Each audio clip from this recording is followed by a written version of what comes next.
In every great horror film, there's always the moment. The one that chills the viewers, the one that makes their skin crawl and stays with them long after the credits roll. Sometimes it's the culmination of the story, sometimes it's a shocking reveal, sometimes it's the scene in which the themes of the film find the perfectly horrifying visual representation, and sometimes it's simply something personal that hits us on a deeper level. Regardless of what they are, these moments define the films in our memories, and they are what we anticipate every time we come back to rewatch our favorites, no matter how dark or disturbing they are. Hey everyone, I'm Marianna, this is Impression Blend, and as we have arrived at the end of October, this video is a part of a very special Halloween collaboration. Put together by the one and only Matt Draper, One Horrifying Moment features a variety of wonderful YouTube creators coming together to talk about some of their favorite moments in horror. You'll be able to find all of the videos in this series within the One Horrifying Moment playlist, which will of course be linked in the info box below. So get ready for all things dark and spooky, enjoy the playlist, and let me tell you about the horrors of perfection. Darren Aronofsky's Black Swan is one of my all-time favorite films. I was really shaken up by it the first time I saw it, and yet I've come back to watch it again and again, discovering something new about it every time and finding it more and more disturbing. Spoilers, of course, from here on out. I will be talking about specifics, and if for some reason you have not seen this masterpiece yet, do yourself a favor and watch it as soon as possible. Black Swan is a film Aronofsky wanted to make for years, originating in his interest in making a film about ballet and inspired by Dostoevsky's novella The Double that deals closely with themes of identity and duality. The director ended up telling the story of Nina, a woman in her late 20s obsessed with being the perfect dancer. We first meet Nina as she's getting ready for the new season at a New York ballet company. As the current prima ballerina is retiring, the director, Thomas, is looking for someone new to dance the roles of White Swan and Black Swan in the upcoming production of Swan Lake. Nina, of course, wants the part, but while Thomas thinks she would be great as the White Swan, he doubts she has what it takes to embody the Black Swan, and she has to be able to do both. She does eventually get the part, but achieving the perfection she strives for comes at a great personal cost. Nina, for the first time in her life, has to embrace her dark side, and she's going to give it her all. At the beginning of the film, we see Nina as a sweet and innocent girl stuck somewhere between womanhood and childhood. Her room still looks like a little girl's bedroom. Her mother, who she still lives with, controls her every step. Nina rarely has the courage to stand up for herself and struggles to make personal connections with the other women in the ballet company. Her only goal, which she repeats multiple times, is to be perfect. Want to be perfect. Throughout the film, we see her slowly lose her grip on reality as she is having a hard time dealing with the immense pressure she is under, combined with finally starting to break free from her overprotective mother's control. For Nina, this ends up being a complete transformation.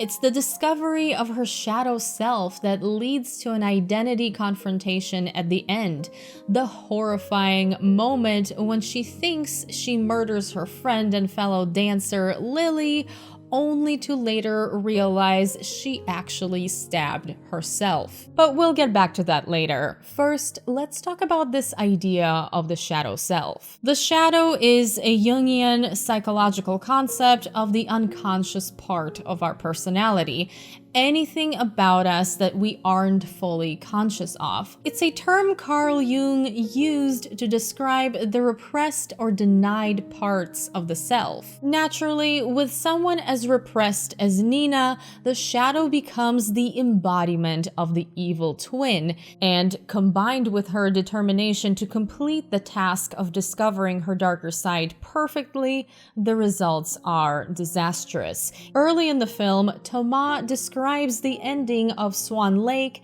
as the heroine finding her freedom in death, which turns out to be foreshadowing the ending of the film. Except, of course, Nina's freedom is questionable at best. The true horror of the ending is that even as she is dying, her concern is about perfection. The last thing she says is, "I felt it.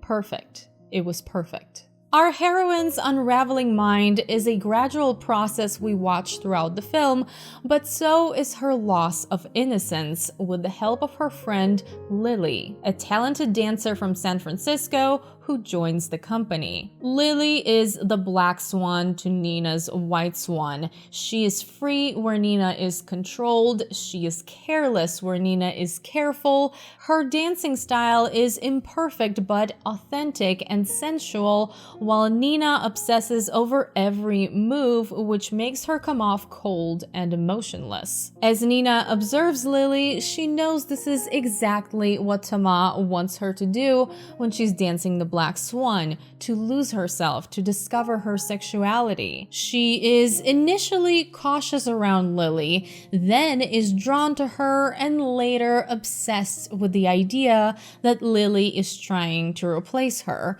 Nina sees her own hidden dark side in Lily, and we are once again brought back to Carl Jung's concept of the shadow.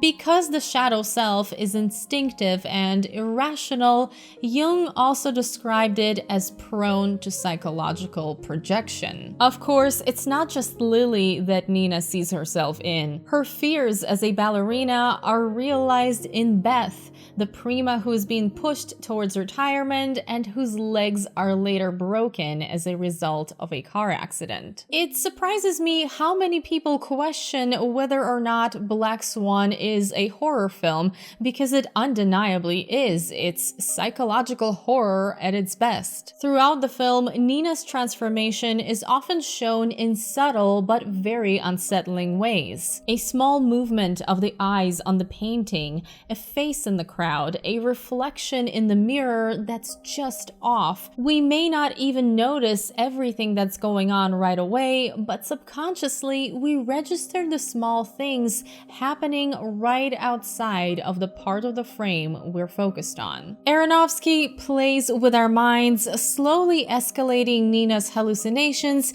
making us second guess what's really happening. At the point when she visits Beth at the hospital for the second time, we are already suspicious of her perception of reality, but that's the night she completes her transformation. Nina comes in to give Beth back her things she's been keeping, the pieces of the perfect ballerina Nina aspired to be. As her dark side is taking over, our heroine rebels against her purity and innocence, and while we think we're watching Beth stab her own face while she's saying she is nothing, it's Nina who walks away with her hands covered in blood and the nail file we thought was in Beth's hands. Later, when she gets home, we fully realize the extent of her hallucinations, right before her legs snap backwards to resemble a swan. Soon, we arrive at the final confrontation, the horrifying moment this entire film has been leading up to. You see, Nina does not just become a different person. She's not the carefree Lily whose ability to let go is just part of her personality. Our Nina is a perfectionist. Her entire life, she's had to live up to expectations. She's never had the room to be herself, suffocated by the competitive world of ballet and an obsessive mother who wanted to relive her life and realize her own dream career through her daughter. So Nina embraces her dark side with open arms and is determined to rid herself of the sweet girl her mother and the ballet company see her as. Her doubts are still there. She doesn't think she's good enough because she's never going to be as authentically free as Lily, and that's why it's Lily she sees in her dressing room as the real challenge of dancing the Black Swan is right ahead of her. She thinks she is fighting Lily, who is trying to take her role away. She's possessed by her determination to be the perfect embodiment of her evil twin,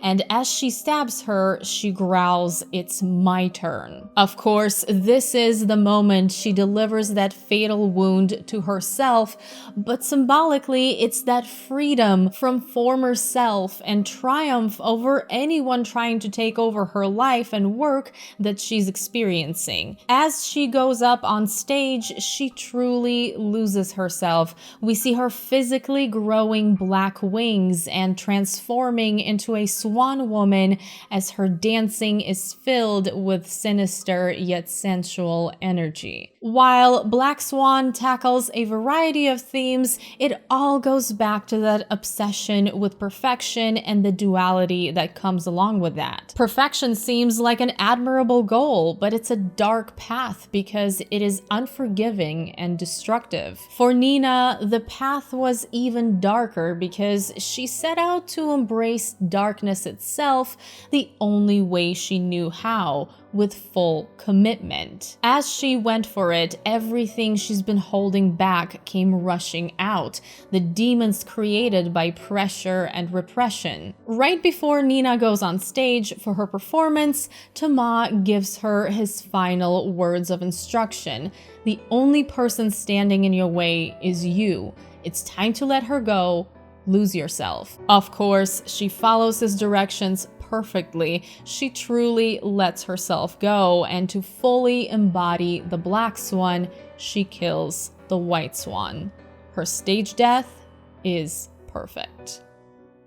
Thank you for watching this video, guys. I know I don't do video essays very often, but I hope you enjoyed this one. I certainly enjoyed making it, and it was a lot of fun exploring one of my favorite films of all time. Thank you so much to Matt Draper for putting this project together. Please check out the other videos in the playlist. Once again, the playlist for One Horrifying Moment is in the info box below. And of course, let me know in the comments, what is the one horrifying moment out of one of your favorite horror films that really stands out to you, that is truly a big favorite for you, and why? I would love to know. Let's talk about it, and let me know how you feel about Black Swan. Is it a favorite for you as well? I hope it is, and if it's not, then I hope I at least inspired you to give it one more viewing, because it absolutely deserves it. As always, a big thank you to all of my patrons who are supporting me on Patreon, and an extra special thank you to all of the patrons whose names are on the screen right now, as well as to every single person who made it to the end of this video. If you enjoyed the video, which I hope you did, please don't forget to give it a thumbs up, share it, subscribe to my channel if you haven't already, turn on notifications so you don't miss future videos, and I hope you're having a wonderful day. Don't try to be too perfect, and I will see you very soon in my next video. Bye.